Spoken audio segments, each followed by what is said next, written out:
afternoon, ladies and gentlemen. Welcome to GameStar's coverage here at the Respawn LAN version 30 in sunny Melbourne, or not the sunniest, but sunnier than it's been in a little while, of course.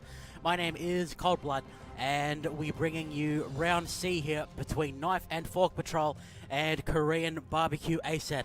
Knife and Fork Patrol took on team Took Too Long and managed to take them down in the end.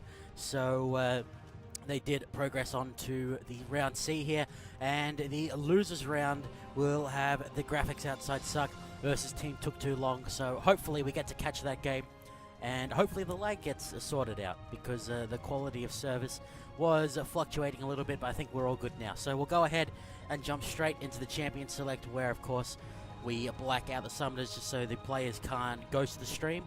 I'm just trying to move the client here. Okay.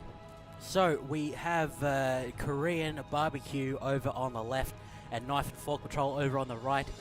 They've already picked up the Nocturne, which means that I like them because Nocturne is awesome. The new Feral Flare doing a lot for him, which is great.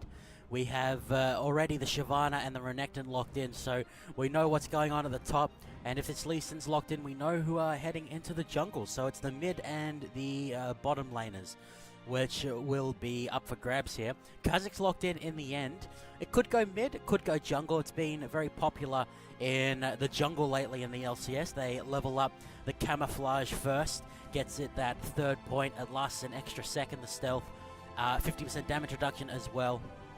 Very, very strong indeed. So we could see that happen. We'll have to see who the jungler for the KoreanBBQ is and what they decide to go with. Shout out to Tom Deeks, Albie Boy, Vexatious, and Chubby, who are having a bit of a chat in the Twitch chat. I think half of those are actually players in the game, so hopefully they're not exchanging strategies, because that would be weird. And we have the Leona locked in as well, so there's a lot of jump-in potential for Kha'Zix to just go crazy in these fights, and a lot of juicy targets with the Caitlyn and the Nidalee being the pickups for Knife and Fork Patrol. A lot of poke and a decent amount of all-in as well. Like I said in the previous game, Shyvana and Nocturne easily able to get into the back lines. So the Ezreal pickup makes a lot of sense from Cruiser Drizzle here. Able to get away from those guys once they jump in. Hopefully he does an Arcane Shift before Paranoia connects, because that would be offering himself to Nocturne on a silver platter. We'll have to see if it is the blue Ezreal that comes out, and or if we go for the more traditional Triforce Bloodthirst, the Last Whisper. We'll see how we go here. And Orianna will be the last pickup for the KoreanBBQ. So she loves to farm up and get very strong later on. And I thought she was against a Nidalee, but she may actually be against a Syndra here, who was played quite well by Rhinoceros in the previous game in the mid lane. And we saw LeBlanc as the support from Young Neil. Looks as though he may be going for Nidalee, so he's very much a fan of those AP supports. I have to see if that ends up being exactly what happened. I love how KoreanBBQ actually have their tops and mids and jungles in the right spot. That's pretty awesome. I'll have to adjust it for the other side. Actually, they're pretty damn close as well. If they had a Nidalee Syndra bot lane, which would be awesome, that would save me a lot of trouble. Shout out to Super Roach, who is here in the GameStar team at Respawn, along with Maverick from Performance Gaming. So a shout to Performance Gaming in Brisbane. They do a lot of good for esports, as well as Oz Gamers for all your server hosting needs, and all the sponsors here at Respawn doing a brilliant job at keeping this going for 8 years. This is the 30th Respawn, the flashback. But nevertheless, we are now into the game, and we'll have a look at exactly what summoner spells these summoners will be bringing to the table. We have a barrier on the Orianna, which makes a hell of a lot of sense against the Syndra, as Syndra known for her burst. She's got higher burst than LeBlanc, with half of it being AoE as well. So bringing the barrier definitely going to help. And Nocturne is probably going to build damage, so when he jumps on her, she's going to be able to survive him as well between the Command Protect and the barrier. We have, of course, Heal being taken by Cruiser Drizzle, as well as Poles on the Caitlyn, as Heal is very, very potent now with the movement speed and the heal that it provides. And what else have we got? So we've got Exhaust on the Nidalee, which is weird. You normally see them take Ignite and try and be very, very aggressive. But against a Leona, I think the exhaust is actually very much warranted. It's going to help either peel Leona away from Kate or help reduce the damage that Kha'Zix or Ezreal can put out in the fight, which will make a lot of difference. I think they changed it so it actually reduces the damage dealt by 50%. It's much better against burst champions because before it was 30% damage reduction, 50% attack speed. So it's a lot better at stopping things like Kha'Zix and even Leona in their tracks. Shyvana and Renekton are very typical top lane matchup. We've seen it a heck of a lot lately. It's a bit of a skill matchup. It's going to come down to the junglers, both very aggressive. But of course, Nocturne loves to farm up to get that ult before he becomes aggressive. He can gank decently well before 6, but it's difficult for him to actually contribute with how much mobility there is early game with everyone having their flashes, unless there's a crazy level 1 fight. The best he can do is Dustbringer, use that to whisk himself up to the enemy and get a fear off after a couple of seconds. And his damage, while respectable, it definitely needs a little bit of scaling before you need to scale up a bit before his damage starts becoming noticeable. Of course, his steroid's very strong. He gets up to 50 AD from the Dustbringer trail, gets up to 40% attack speed passively from Shroud of Darkness, which doubles when he absorbs a spell. And so with the Nidalee, this Nocturne's going to be even better because, of course, the heal from Nidalee will give attack speed. And Orianna and Ezreal, both not the easiest to lock down. Orianna, while squishy, she can dissonance and protect herself, and she can throw out a shockwave and just destroy your whole team while you jump on her. And then Ezreal, of course, everyone knows how hard it is to lock that guy down. Do we have anyone in Twitch chat? Shout out to Intoxicate12 and Tom Deeks, who is saying that people can add him and have a look. So Vexatious is saying that he's going to close the stream so he doesn't get distracted. That's probably fair enough. So when he watches the VOD, shout out to you, boss, getting a MVP in the previous game with your Shyvana play. We'll have to see if he can repeat the feat here. Actually got a pentakill, but it was so spread out that it was a kill and then a triple and then another kill. And it was only just too spread out to count as sprees, so it's very sad. But so he's very talented at the Shyvana. I'll have to see how he goes up against the Renekton, which is brought in by, I believe, Framer. So we'll go ahead and jump into the skin battle here, ladies and gentlemen. A fun thing here at GameStar, where we like to see who brings along the best skins. We're really lacking for them, actually. It's just barely going to go over to the KoreanBBQ A set with the... they've got kind of some recolored skins, but... the other team, the only real new skins they've got is Ice Drake Shyvana, which was in the last game. So the skin battle going to go the way of KoreanBBQ, and we'll have a look at the level 1 power. The loading times, of course, very fast here at Respawn with our speeds being so awesome, and the latency finally got fixed, it looks like, because I think all players are in the game. And, of course, we'll find out in a minute. The level 1 power. There is a lot of strength in the side of KoreanBBQ at level 1. Mystic Shot, of course, very good at scouting the bushes, as is the placement of the ball. We'll assume Nidalee's going bot for the time being. They've got Leona, who can potentially root a whole team or stun someone for 1.25 seconds, which has a reasonably low cooldown as well. Renekton's able to stun someone. Kha'Zix does a lot of damage as well, actually, so their level 1 is really damn strong. For the other side, Knife and Fork Patrol, they've got much weaker. It's much, much weaker. They've got the Bushwhack, which is also Pounce in the Cougar form, for a little bit of scouting out. But, they're definitely going to lose out in the fight. Looks like they're the ones who are grouping up, though. The KoreanBBQ A-set guys going to go forward a little bit aggressively. Is there going to be any aggression? Bushwhack will reveal that there are people in the bush, and that prevents a confrontation. So it looks like both teams just respecting each other at the moment. They want to try and get their junglers off to a good start. The ball not being used to check that bush by Hipto, but I think he knows no one's there because, of course, everyone was around the dragon area. So, representing these teams in round C of Respawn here, we have KoreanBBQ A-set represented by Framer as your top Renekton.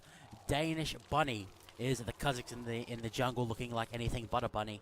We have Hipto on the Gothic Orianna, and the bottom lane will be Cruiser Drizzle on Explorer Ezreal, and Valkyrie Leona played by Chubbe, who is also in the Twitch chat, and also has a Relic Shield, so he'll be able to drum up a few last hits for himself. representing Vexatious here in Knife and Fork Patrol, already 1-0 in Respawn in April this year. They were in January Respawn as well. I don't think they went as high as they'd like to, so they're looking to fix that. Vexatious will be the Ice Drake Shyvana. We have good guy Aeolus picking up the best champion in the game as our Nocturne.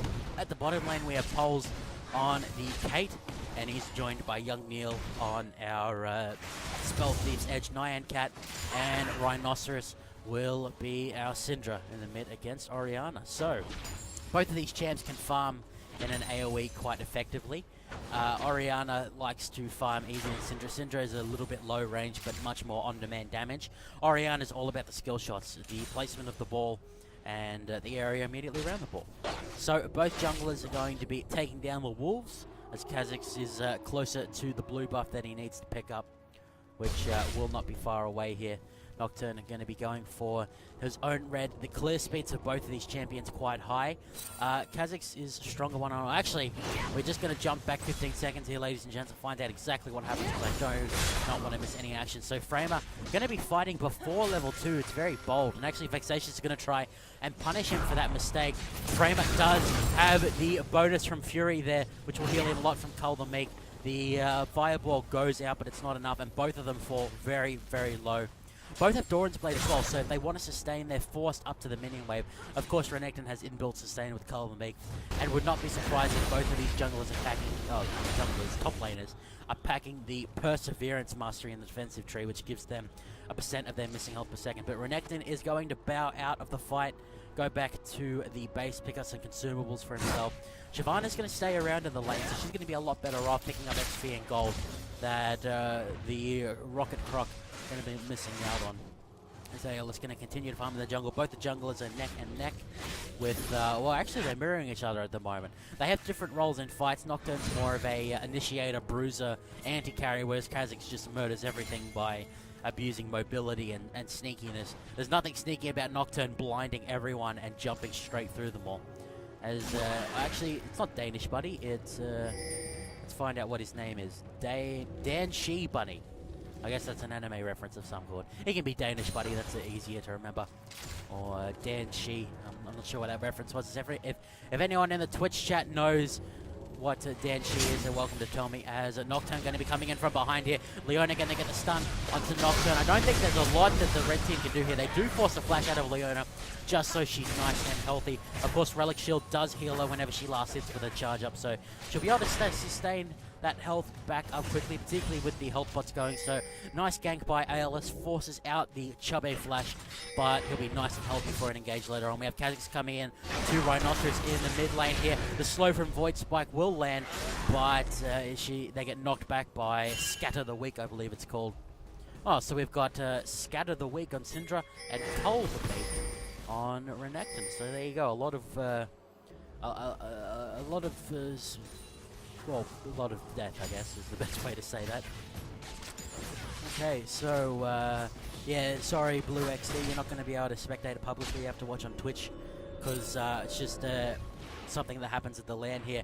And Renekton and Kha'Zix going a little bit low on this Shyvana, trying to abuse the fact that she's going for a very greedy Blade of the Ruined King over going for some armor. Chain Vest may be better pickup, but of course Vexatious is very poor after being forced out of the lane so quickly after he returns to it. So I think a Sunfire first against Renekton would be better, because you've got enough dual potential with him with just your abilities, but looks like he wants to try and, you know, not get kited.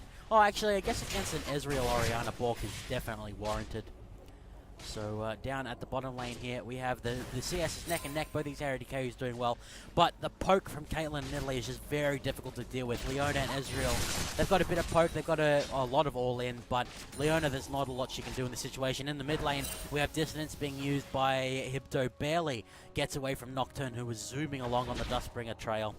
The CS in the mid looking very even as well. Actually, the CS across the board, very even. 7.2 thousand gold. 7.2 thousand, yeah, that's it. I was going to say 2,000 is a bit low for this point in the game, particularly since I think you start with more than that anyway. So wondering who is going to be the first to recall in the bottom lane here. The KoreanBBQ ace definitely on the back foot. at the moment, as it looks like the junglers are really focusing on the mid lane here. Stun goes onto Hypto. That may mean he will go down. He does have Flash and Barrier. He's going to blow the barrier as Kazix is going to be coming in. Nice shockwave. Forces Rhinoceros to flash out of there instantly. Shroud of Darkness will absorb the Void Spike as Danshi Bunny going to continue chasing. The leap does have a massive cooldown at level 1, 20 seconds. And the Unspeakable Horror will force Danshi to back up. And Vexatious is going to force Framer to stay away from the fight. So very well done by both junglers. They're having a lot of presence, forcing the barrier from Hypto and the flash out of Rhinoceros, as well as the Ignite. So yeah, so if there was a Paranoia available, that may have looked a little bit different.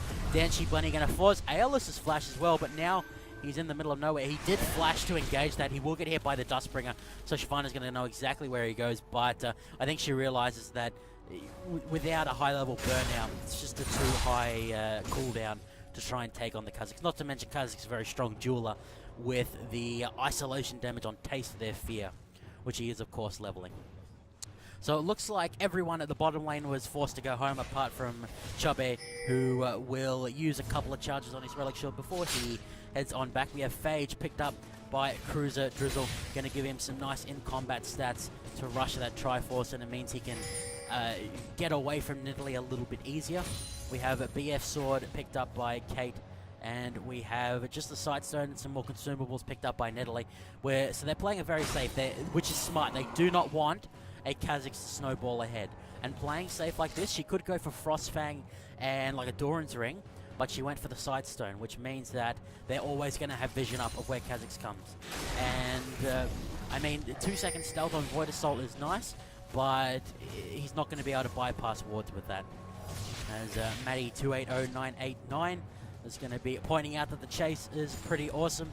I think it was in this area you must be watching. It was a awesome chase. The gold lead is actually turning back into KoreanBBQ ASET's favor. If we could bring up graphs like you can in Dota 2, we'd be able to see the gold is swinging back very much between the teams. So the lead is balancing on the edge of a knife at this point. All lanes are pretty much even. The top lane and the middle lane are ahead by 10 CS for KoreanBBQ ASET. The bottom lane is 20 CS ahead in Pole and Young Neil's favor. And of course they are generating more gold through the Spell Thief's Edge than the Relic Shield. Well, actually it's relatively even at the moment, but as Spell Thieves gets leveled up, it's going to get more. And then of course Nidalee with her level 6 can clear waves very easily between Pounce and what is the E called? Swipe, which is I guess exactly what it is. Paranoia now available for Nailus, but he's making a good decision. Oh, actually, First Blood going to go at the bottom lane. I completely missed that one. I'm guessing that it's a Leona engage. Are they waiting for the Solar Flare? As she's just going... Yeah, there it is. The Solar Flare gets leveled up, and immediately Pulse is going to be jumped on. Nice stun there. True Shot Barrage. And this is the downfall of Nidalee's support. She has a lot of damage, but she can do nothing in a fight. That's actually the weakness that Nidalee has as a champion. In team fights, there's not a lot she can really do. So nice engage there by KoreanBBQ ASET. That will pull them ahead by 1,000 gold. And brilliant use of the XP there. As Vexatious is going to use Dragon's Ascent at the top lane. Forced out by the dominance of Framer as he barely survives the Ignite there. This will signal a dragon for the KoreanBBQ ASET. Going to turn that advantage into a further one. They know that Nocturne is trying to invest in the Feral Flare, which means that his presence is definitely lessened. Blue team are going to pick up the Dazzler. 1.5k gold in their lead now. And, I mean, with Orianna having such good ball delivery services between Leona and Renekton and even Kha'Zix, the Shockwaves are just going to get even worse to deal with. And Hypto did a brilliant Shockwave by himself in the mid in a 1v2 and made it so that Kha'Zix was chasing down 2 people. And they barely got away in the end. So, CS is still in Orianna's favor, as well as Renekton's. Of course, Shyvana going to vastly outscale Renekton. Looks like he's going for a Tiamat, which means that he is very confident in the durability given by Dominus. Of course, it was nerfed by 100 health early on in the latest patch. Chubby going to jump on poles, but the net will keep him safe for the time being. Was heal used there? I think it was, yeah. She was moving very fast, so the movement speed from heal going to get them out of that one. And still a successful gank from Danshi, I think. It's giving Ezreal the room he needs to catch back up. As far as gold goes, the AD carries, there's 200 in Ezreal's favor, and that's just going to climb now that Kate's forced back by the absence of her Nyan. Up the top lane, CS is about 10 between them, and the junglers, actually Kha'Zix has more gold despite the fact that ALS is just trying to farm up. So it really shows that Madred's Razor is more of an investment item. It pays off the longer you have it, whereas Elder Lizard kind of, it provides decent gold bonus and lets you gank, but he doesn't actually have it yet, so he's not getting any gold bonus just yet. Neither is Nocturne, I guess. But yeah, Madred's Razor is more an investment. It gets stronger the more items you get, whereas Elder Lizard is more of a bit of a spike in power with CDR and AD and healing off minions and such, and then it falls off later on. Actually, again, we're going to have to jump back to the bottom lane here. Sorry, ladies and gents, I have to try keep an eye on that. We've got the announcer going. So, the Ezreal going to sidestep Spear. The young Neil going to jump in. And a nice solar flare again by Leona. She flashes just to make sure this is locked down. But Paranoia is used by Nocturne. Will he go under this tower? No, he will back off. Try and go on to Chubby.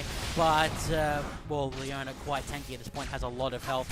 If that stun had been in tower range, then Nocturne would have been in a lot of trouble. Cruiser Drizzle barely escapes with a sliver of health. And it ends up being a 1-for-0 with another kill going in the way of the Ezreal with just an over-aggressive kitty cat. As Danish Bunny going to be coming up to the top here, Framer using the dominance to get a bunch of health back. Dragon's Ascent and Flash used there, but the Flash leap comes out of Kha'Zix, and Shyvana tries to take one with her, but Framer is going to finish that one off. 3-for-0 across the map with the KoreanBBQ, guys. The mid lane, the only one where we haven't seen kills happen, although not for a lack of trying. It looks like they're still going at it. The CS lead favouring Orianna at the moment. She's got a full Fiends to just the Chalice and then the Sork Shoes of Syndra. So Syndra actually has more damage because of the low magic. Oh, actually, that's a lot of magic resist on Orianna, so I'd have to take that back. The AP of Grail going to be giving a lot more than the Sork Shoes, only because Orianna's MR is reasonably high to begin with. Well, not all Orianna's. Hipto must have MR skeleton roots. And then, of course, the 40 provided by Grail is great. Of course, I forgot that when he has the ball on him, he gets more, because Command Protect adds armor and magic resist. That's why it's so good to level against Zed and Cousins and things like that, the AD assassin mids. So, the farm war continuing at the bot. Caitlyn doing very well despite going down and her support going down, so she may be able to salvage this later on with the amount of threats that the red team have here, which are, of course, Knife and Fork Patrol. They've got a lot of presence with the Shyvana and the Nocturne. They may have their hands full with that, which allows Kate and Nidalee to just sit back, and Orianna. Oh no, sorry, they're not on the same team. Syndra to just sit back and fire away into the fight, which is well there. Danchi Bunny going to be caught out here. Nice shockwave used, and he actually survives thanks to the dangerous game. Syndra going to try and finish him off, but he uses the Void Assault to get out thanks to that movement speed. The Mastery dangerous game will allow him to survive. It is a 3-for-0 thus far, and it is not stopping Command attack used to finish off the Kate. Will Cruiser Drizzle get out? He does indeed, thanks to Command Protect. That was ballsy by Danchi Bunny, but he gets away with it, and the blue was not even taken. So an engage done onto Knife and Fork Patrol when they do not have the items to engage at this point. Nidalee is alright in these fights, but she's squishy. She can't be jumped on. She has to stay at range. Same with Kate. She's got decent damage in the BF sword, but it's not a bloodthirst yet. She's not hitting like a truck. Nocturne's gone for an investment item, and Syndra's already behind in the CS. She needs to just be allowed to pick up her Grail and then get a needlessly larger rod item. Shout out to G-Lai, comes out from Glue Stick Hero in the Twitch chat, as Rochi is saying if anyone wants to say hi to anyone. So you're welcome to talk to us in the Twitch chat, guys, and we'll respond as best we can. As AL is going to be taking away the red for himself here. The blue was, of course, taken by the blue team. I do believe is Orianna sporting it. She is indeed, which means that Kha'Zix is going to be able to pick up his own blue, which he'll be very happy with. ALS actually looks like he wants to take it for himself. He's going to be able to throw a ward over. I don't know if Danchi Bunny knows that they're here. There is no vision. He knows that his blue buff is available, though, and Orianna is waiting off to the side as this Kazakhs has to be very, very careful. Nocturne and Syndra going to be coming on. Nice leap to avoid the stun there, and he is invisible thanks to the Void Assault. The trail will leave it there, but Oriana's going to be coming in. She does have Shockwave available. She doesn't end up using it though because they split up. Shockwave used on Syndra just to finish her off. Framer is going to come into the fight now. Dominus will do a lot of damage. It is 1-for-1 thus far. Dragon's Breath is going to take Rhinoceros slow enough for the flash shot from Framer to finish that. Vexatious, they have to respect how much damage Shriner can do. But yeah, Oriana very good at kiting back and forth. Is going to pick up the unstoppable and get a red on top of her blue buff. And of course, Oriana already in auto attack. Bully at the bottom lane. Pole's going to be jumped upon by the Solar Flare and the True Shot Barrage once again. Poles may have gotten out though, thanks to the. Is it just the net? Wow, he still has the flash on a little bit of cooldown. No, it just came off cooldown then. So just with net, they're able to survive the two ultimates there. Young Neil waiting under the tower. I guess it must have been the Primal Surge, which kept Caitlyn alive. So well done by Young Neil to save his AD carry. But yeah, things looking very, very bad for our Knife and Fork Patrol.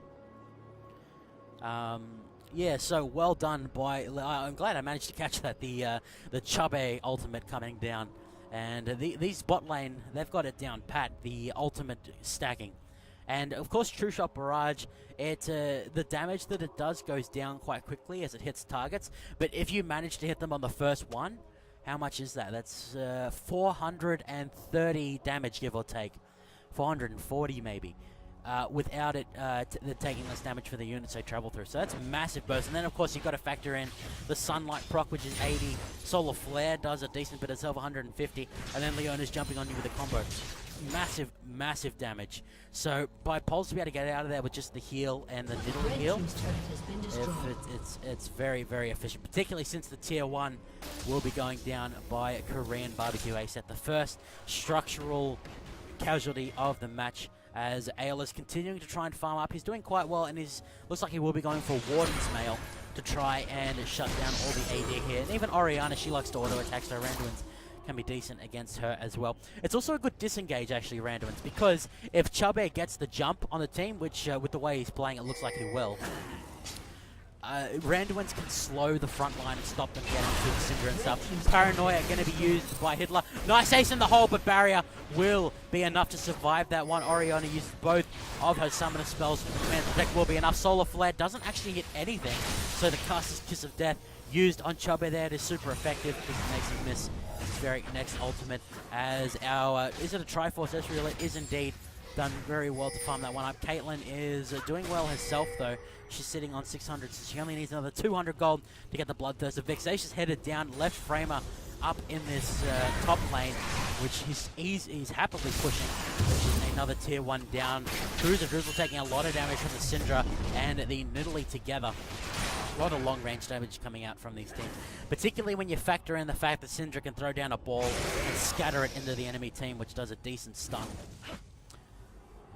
Shout out to Tom Dix1, who's saying that Kate had a nice escape, which is I think what I was saying as well. Vexatious and Framer having a bit of a mano fight at the top, but this is nice by Fraser. He's putting a lot of pressure on. Neither of these guys have teleport, obviously, but it means that the defense in the mid is easier for his team, and they're trying to get this last tier 1 down. This would really open up the map for KoreanBBQ set. They're taking the outer towers down, but it's the mid one they really want. So a lot of cooldowns being used to try and poke down Danchi. He's got a couple of null magic mantles, which would probably look weird if you were wearing a couple of mantles on your shoulders at the same time. But nevertheless, ALS is going to try and get a sneaky solo on the dragon, but they do back down in time to intercept him on that one. So Chubby, is he going to go for it? His Eclipse will go off. Young Neil takes a lot of damage from the command attack into dissonance combo.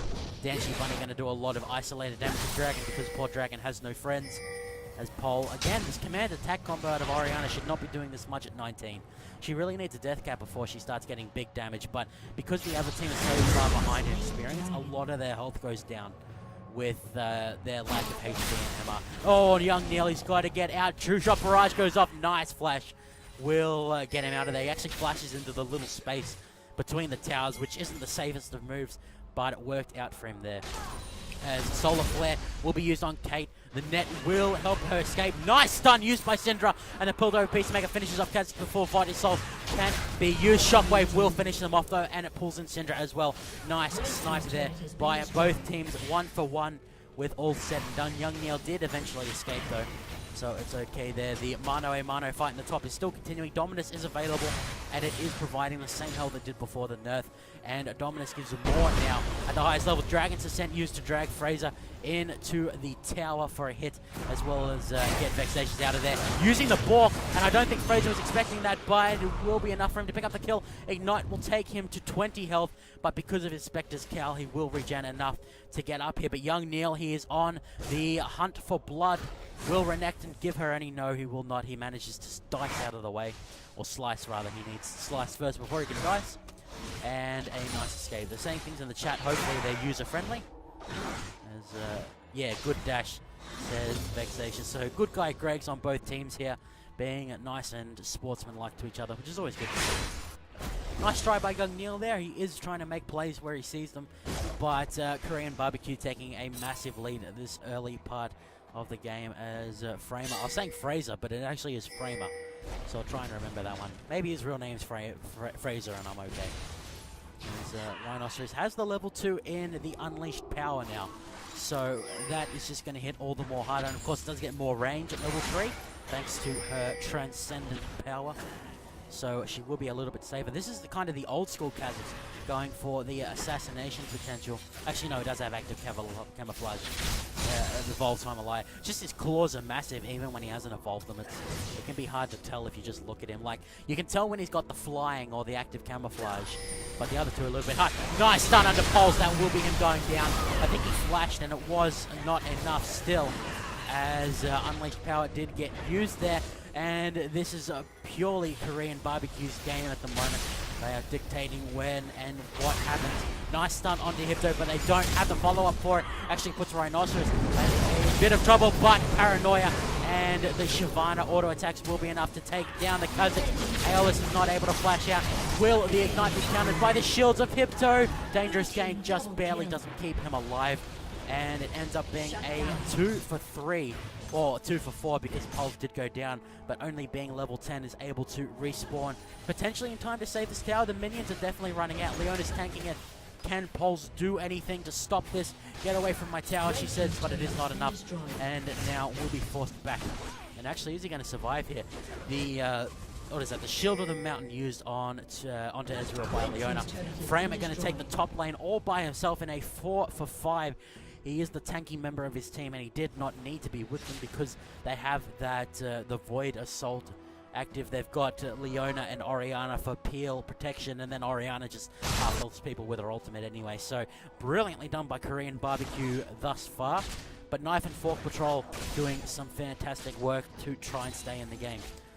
They've got their initiator going for a random, and they're trying to get that pesky Croc out of their business. And it is only now coming into fruition. He's going to try and turn it back around, but Syndra gets the start off. Unleashed Power was available, but yeah, I don't think it'd be enough to take down Spectre's Cow Croc with 800 health left. So Wise to back off there. Danish Bunny will end up getting the raid because the smite was a little early from Aeolus there, which he'd really like those Feral Flare stacks. This is how you counter Feral Flare.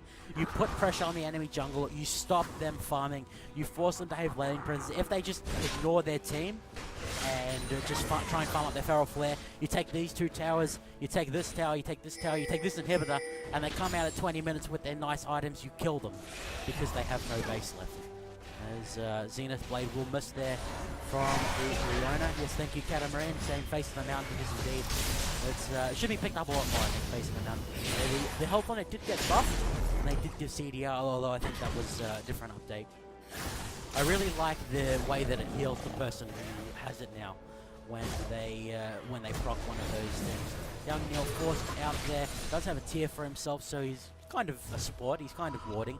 Also has some damage and some investment as well. The tier ends up paying off later on. So Randuin's is being picked up by Aeolus. as the initiator. And Vexatious has the balk, really needs to get tanky very quickly though, because Framer has left his island at the top and is now at the bottom lane. This is the last tower outside of the base. Command Protect Dissonance does a stupid amount of damage. Even though the wave clear of Knife and Fork Patrol is strong, they cannot stand around in a group. They cannot stand still because this Orianna will punish them for it. Poles gets surged primarily, which sounds awesome because it's Caitlyn in Italy. A lot of damage goes down as Framer is going to flash and ignite. That will be enough to finish off Poles. Shroud of Darkness and Primal Surge enough to keep ALS down. Oh, up for another couple seconds till he does go down. And Kazak's using the resets here. He does have another leap. Is he going to use it? Nyan Cat trying to get away. Chubb is going to tank up the tower, and they will just barely not get the kill, I think. No, Taste of Fear does take it down, but Dangerous Game not enough to heal Kazakh up to heal that. Leona gets away in the end. Vexatious push the top down, but a brilliant dive out of our Kazakhs and Leona players, which is Danchi, Bunny, and Chubbe on our Leona. The inhibitor now falls, and there's not a lot that Knife and Fork Patrol have left to do. Again, they've got decent wave clear. They've got Caitlyn and Syndra. Their abilities kill the minion waves very quickly. This is going to allow Kate and Shyvana to farm in their base, but Nocturne's going to be locked out of the jungle. That's a massive deficit to be in. Still doesn't have the Feral Flare this late. He went Bork in the last game. He's forced to go Randuin's this time, so his damage is going to be incredibly negligible. Dragon, or Dazza, sorry, going to be taken down by KoreanBBQ A-Set. They've got a lot of gold on them. 1,600 on the Orianna, 1,550 on the Renekton. So a bunch of key items are going to be finished up. Blade of the Ruined King and the makings of a Last Whisper finished by Cruiser Drizzle. And against a Shyvana Nocturne, I could not agree more. And actually a Sneaky Baron going on by the right hand Fork Patrol. There is no vision for the blue team. They don't actually know this is going on. Chubbe is heading closer and closer, but there's not a lot that he can do unless he pulls off an Edward Baron steal. Falling lower and lower. Could just feel what Knife and Fork Patrol needed. Beautifully done before the True Shot Barrage comes in. They need to disengage, though. Young Neil will be the sacrificial lamb for his team. Oh, nice Solar Flare will be used by Leona. Poles dashes through it with the net. He'll use to get some health back. Danchi Bunny pushed back by Syndra. And the Golem even thrown in Kazakh's way. Nice disengage from Knife and Fork Patrol. They only used Young Neil, who maybe went the wrong way, but he secured the escape for the rest of his team. Even though the Solar Flare was well played by Chubby. I think it was blind as well, because that ward went in after. Oh, it's not even their ward. So it was a blind Solar Flare. Was brilliantly done, but to scatter the weapon to Syndra means that she can disengage very easily. So a very risky Baron pays off the Knife and Fork Patrol with the concept of high risk, high reward going in their favor. They did take a lot of damage on their Nexus turret though. It does slowly regen, but when you've got a team as aggressive as KoreanBBQ A-Set, the regen isn't going to count for much. The mid T3 is going to be under fire here. Is starting to fall lower and lower. It's not the most damage yet, as Kate's going to clear up at the top. She can get over there quite quickly. She does have a Zeal item, I think. Yes, she does have Static Shield. So can move quite a bit. Zenith Blade misses there from the Leona. And actually Spear lands into the back line here on Ezreal, which was something that we forgot to factor in. That Kate and Nidalee have a lot of poke. They can try and hold these off. They now have the Baron, which means that their under tower sustain is just going to be so much better for them, particularly with adding Primal Surge to that. But it looks like the KoreanBBQ A-Set are going to go straight for it. They're going to muscle their way in and potentially take the second inhibitor. Nice stun from Syndra. Void Assault for Stefan Kazik is going to use that to engage on Caitlyn, as the rest of the blue team going to go in here. Paranoia used, but nothing that Nocturne can do. Leona ends up going down. Nice shockwave used on the remaining members of Knife and Fork Patrol, and that will be all she wrote for round C here at Respawn Land V30 here in nice and cloudy Melbourne. The only member for the team of KoreanBBQ A-Set going down is Chubbe. The surrender comes down from Knife and Fork Patrol after a brilliant showing in the first game and a very decent showing here as well. As shout out to Catamaran and Tom Diggs one in the chat for providing some very good insight. We'll just quickly throw up the right screen there. So I'm actually casting by myself. Mendrix is with me, but thank you for tuning in, ladies and gents. We should be bringing another game to you soon, some more Baza exploits, but of course first we'll have to nominate an MVP for the game. I'm not sure who you guys are thinking, but I believe Chabe on the Leona deserves the most valuable player. He was all over the place, making the plays 0, 1, and 17. Did brilliantly. Had a sheen. All self-respecting Leonas will go for a sheen item just to become that much more relevant in the team fight. So well done there. If anyone feels differently, please let me know in the Twitch chat, and we will be coming back to you shortly. If you are interested in Dota 2, you can head on over to twitch.tv/GameStarTV3, where my cohort Ragnarok will be covering that. And if you're up for some more league action, we will. It's only a short bit away as we jump into the next round. So thanks for tuning in. This is Cold Blood signing out for now.